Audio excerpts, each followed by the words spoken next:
Today on the YY family, you know how kangaroos have pouches? Well, I'm gonna find out why. Then my dad's gonna take me inside a microwave oven so that I can see how it zaps my food. Mom tells me all about yucky fungus, and then we go looking for mushrooms. Uncle Micro and Uncle Scopo show me how the heart is like a pump that pushes blood throughout my body. And later, Grandpa and Zygo take me to check out the moon's craters. Wow, now this is gonna be way cool. Come along with me and meet the smartest family in all the town. The YY family. Mom can make it plain to see that what goes up eventually comes down. The YY family. Come and meet the YY family. We got a lot of real know-how. Grandpa knows a lot about flying. Ask him and he'll show you now. Why do airplanes fly? When I land, I'll tell you why. Meanwhile, there's a dragon making some kind of a potion in a vat. The YY family. And Grandma's no stranger. She can teach you all the dangers found in that. The YY family. Max is a mechanical marvel. Why? I know copy kind of guy. Maybe we can show you the answer now. If you want to take a look inside. Everybody's in a lather. Rushing, wondering what's the matter. Every person hears a cry. Rushes to the baby side. What's the deal? What could it be? Just on the YY family. Hey, the questions that you have are not too serious. The animals and plants are not so mysterious, so have no fear. Everything will be made clear. Vanilla, Quake, and Quack are here. Mom! Come and see the baby kangaroo! Oh, he is cute. And he looks like he's enjoying the ride in his mom's pouch. Yeah. Hey, Mom, why do kangaroos have a pouch? Why don't we take a trip to Australia where kangaroos live and see if we can find out? Wow, that would be great! What's in Australia? It's a continent. Here. I see 'em, Mom! Real kangaroos! Kangaroos belong to a group of mammals called marsupials, which carry their young in pouches. Baby kangaroos, like all mammals, develop inside their mother's bodies. Here's a kangaroo embryo in its mother's womb, where it receives nourishment until it's ready to be born. A human baby spends 9 months developing, but a baby kangaroo is born after only 1 month. It's not fully formed. In fact, it's not much bigger than your thumbnail. It finishes developing in its mother's pouch. I think this one is about to give birth.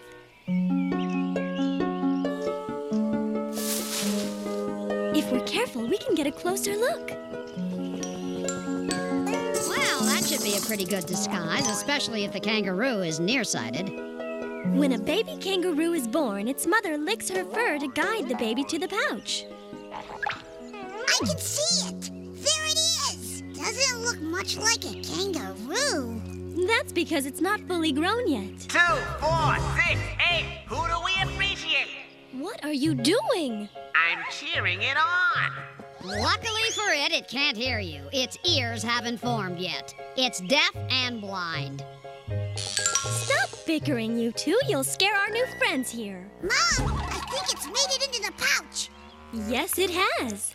And it's attached itself to its mother's nipple. It'll spend the next 4 months feeding through the nipple. Then it'll be fully developed and ready to peek outside the pouch. And then? After another 2 months, it'll begin to feed on leaves. By the time a baby kangaroo is 6 months old, it starts leaving its mother's pouch and learns to jump. I think it needs a little more practice.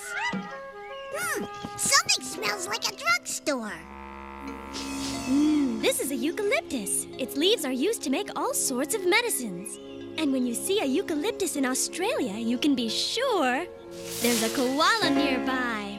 It looks like a teddy bear. Yes, but the koala is a marsupial, just like the kangaroo. So it carries its baby in a pouch too? Yes, it does. What about me? I'm a wombat. I've got a pouch too. My little sister's in there. And what about us opossums? You can't leave us out. Especially since we're the only marsupials with relatives in America. She's right. Except for opossums, marsupials are only found in Australia. How come? Because in Australia, until very recently, there weren't any other animals to hunt them or to take their food. And now, how would you like to play baby kangaroo? You bet! Hold on!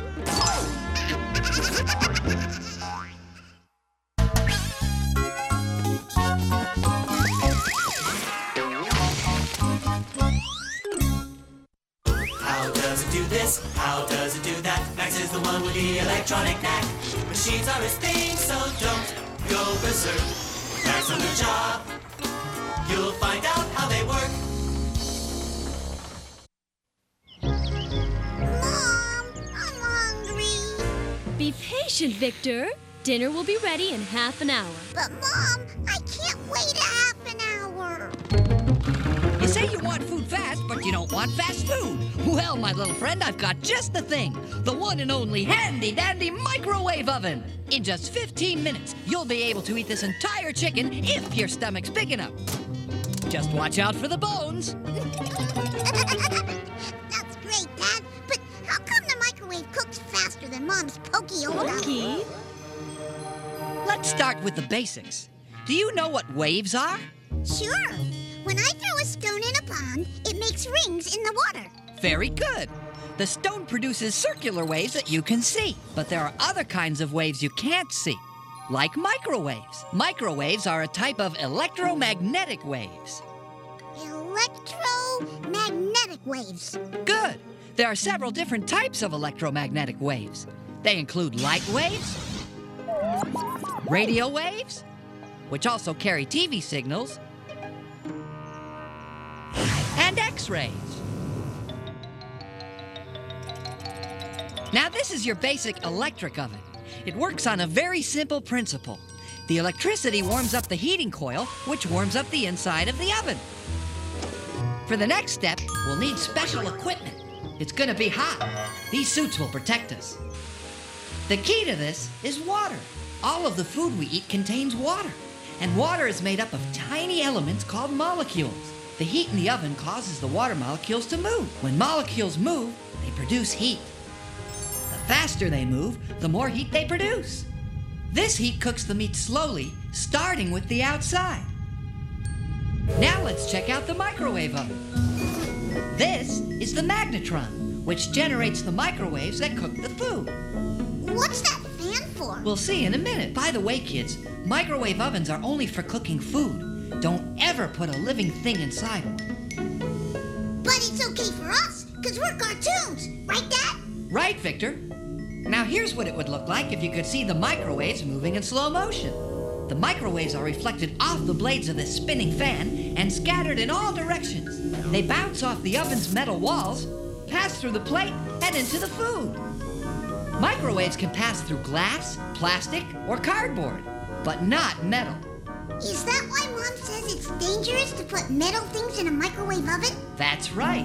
Now, when the microwaves enter the food, they cause the water molecules to move incredibly fast, billions of times a second. Faster molecules make more heat more quickly, right? You got it. And now, you've got dinner, too. And when the molecules speed up, they make heat.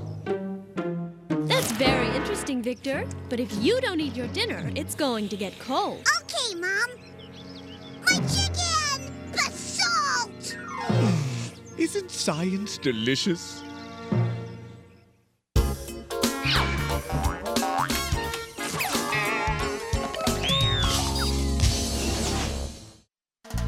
Hey, the questions that you have are not too serious. The animals and plants are not so mysterious, so have no fear. Everything will be made clear. Vanilla, Quake, and Quack are here.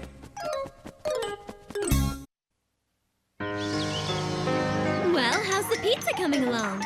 Just fine. I've got everything under control. Where's the sauce? Sauce? Oh, sauce. I know it's around here somewhere. Well, here's a tomato, but it's all fuzzy. That's mold, Oh, Victor. what's mold? Mold is made up of lots of tiny fungi. They don't look like fun guys to me. Not fun guys, fungi. Or if there's only one, fungus. A fungus is a kind of plant that has no chlorophyll. Oh, yeah. You taught me about that. Chlorophyll helps plants make food. Right. And since fungi don't have any chlorophyll, they get their food from things that are rotten. I got dibs on this squishy pie. Yeah, that's disgusting. Actually, outdoors, fungi are very useful. They sort of clean up after other living things. But inside, yuck, that is disgusting. Can we go outside and see some fungi? Let's wash our hands first. Well, actually, I see some fungi right here. There's nothing here but mushrooms. That's right. Mushrooms are fungi. They're great on pizza. Quack, no! Those mushrooms are poisonous. You should never, ever eat a mushroom you find growing in the wild. A poisonous mushroom is very dangerous. They're kind of pretty for something that feeds on rotten stuff. And what you see is only part of the mushroom. Most of it is underground. The mushroom is made up of a whole bunch of tangled threads called mycelium. Let me tell you, it's not an easy gig. Hey, look at me, I'm all tied up in knots. It looks like it's wearing a hat. That's the cap. That's how it makes more mushrooms. Look, Victor, can you see the gills under the cap? They hold millions of little specks called spores. Then they drop them, and the wind scatters them. And when they find conditions that will support them, they grow into mushrooms. Mom, come and see. What's going on? They're looking for truffles. It's a delicious sort of edible mushroom that grows underground. If they're underground, how do you find them? The dog can smell them. Look, it's found something. Finally, something to eat. Hey, you can't do that to him. Only I can do that to him. Hey, over here, Rover. Quack remembered that boars love truffles. In fact, they're sometimes used to find truffles. Whoa, that was a lucky break.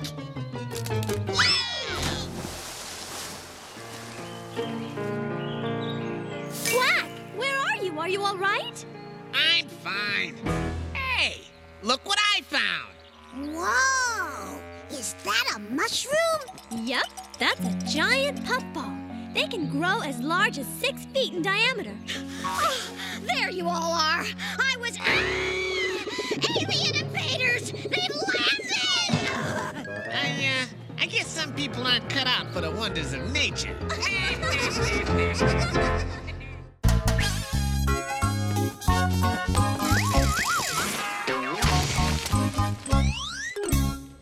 have seen nothing like this. With these two guys you can't miss. You wonder what's inside you. These are just the guys to guide you. Come on, let's go. Let's go, let's go. These guys are in the know. Microwave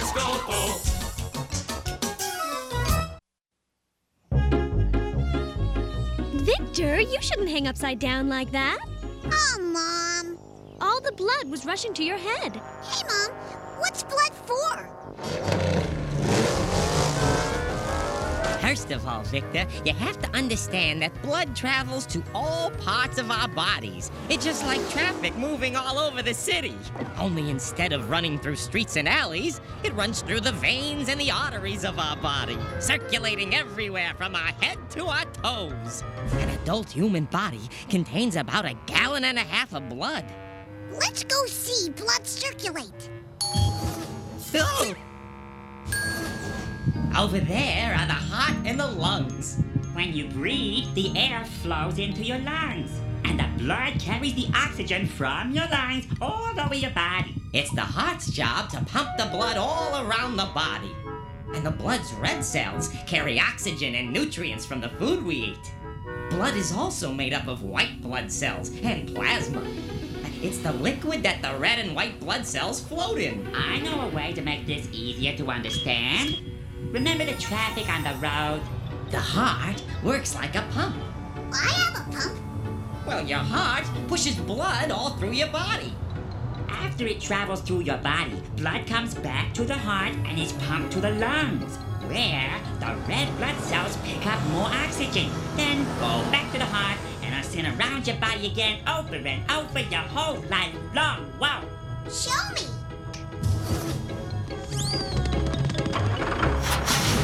Like traffic on a highway, blood is carried away from the heart through the arteries and capillaries. Then, when the blood delivers its oxygen, it goes back to the heart through the veins. Now we'll see how the body uses the things it gets from the red blood cells. Ah, just the thing. This muscle is working hard. It needs extra oxygen and nutrients. Scopo, you handle the oxygen, and I'll take care of the nutrients.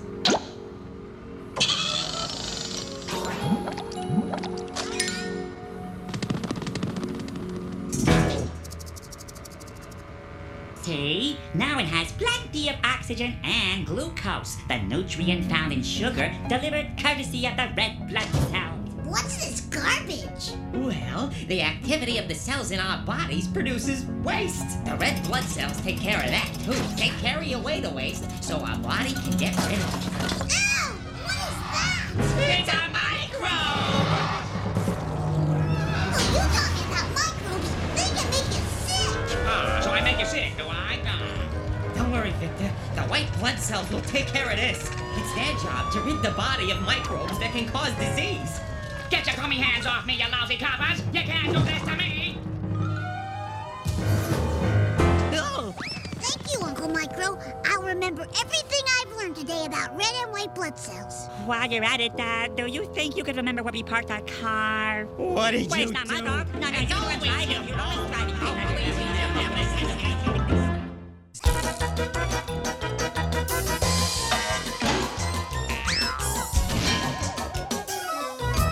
Who has all the answers about the sun and moon and stars? That would be Zygo and Magic. Who can tell us all about the atmosphere and Mars? That would be Zygo and Magic. Pick a spot in outer space, they've been all around the place. Zygo and Magic, here they come.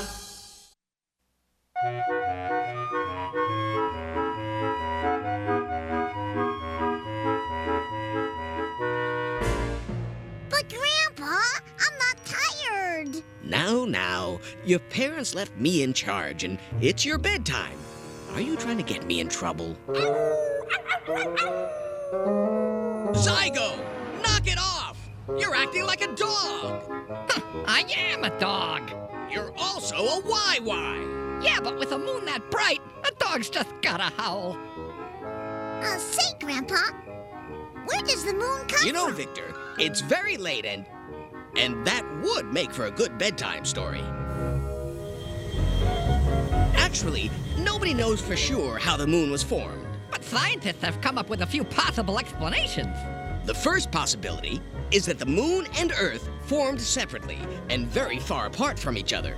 Then, billions of years ago, as it happened to pass near our planet, the moon was captured by the Earth's gravity. Oh, I'm so bored.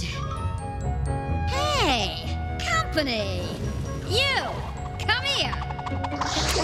Leave me alone, you big bully! Yeah, of course, it's only one of the theories. What are the others? Well, when the solar system first formed almost 5 billion years ago, there may have been a ring of particles turning around the Earth. Like Saturn's rings? Yes, Victor. And like Saturn's rings, they would have been made up of ice, dust, and rock. In time, these little bits and pieces may have come together and formed the moon. Watch it.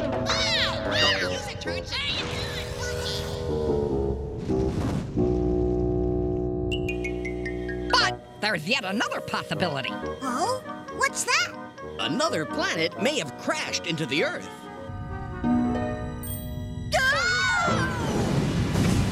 When it hit, the explosion would have thrown debris into orbit around the Earth. Kids, don't try this at home. In fact, don't try it, period. We think this debris could have come together and formed the moon.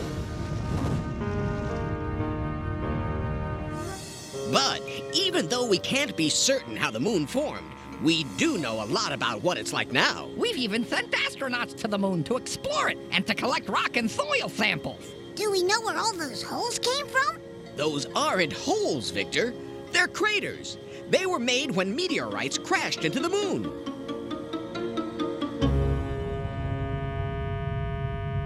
Incoming! Meteorites have hit the Earth, too. But our planet is protected by its atmosphere. Well, you taught me most meteorites burn up before they hit the Earth. Right, but the moon has no atmosphere to protect it, so meteorites hit it with tremendous force. Leaving huge craters. Well, I think I understand, Zygo. Oh. Looks like Victor's had enough theory for one evening.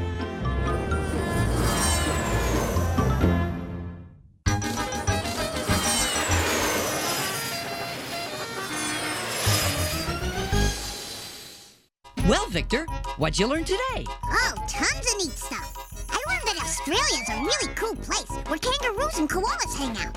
And I learned that Mom's pokey old oven can't cook food nearly as fast as the new microwave that Dad bought. I also learned about different kinds of mushrooms like giant puffballs, which are really big and kind of scary. Ow! What is that? It's a microbe! Then I found out that white blood cells protect me from microbes giving me a disease.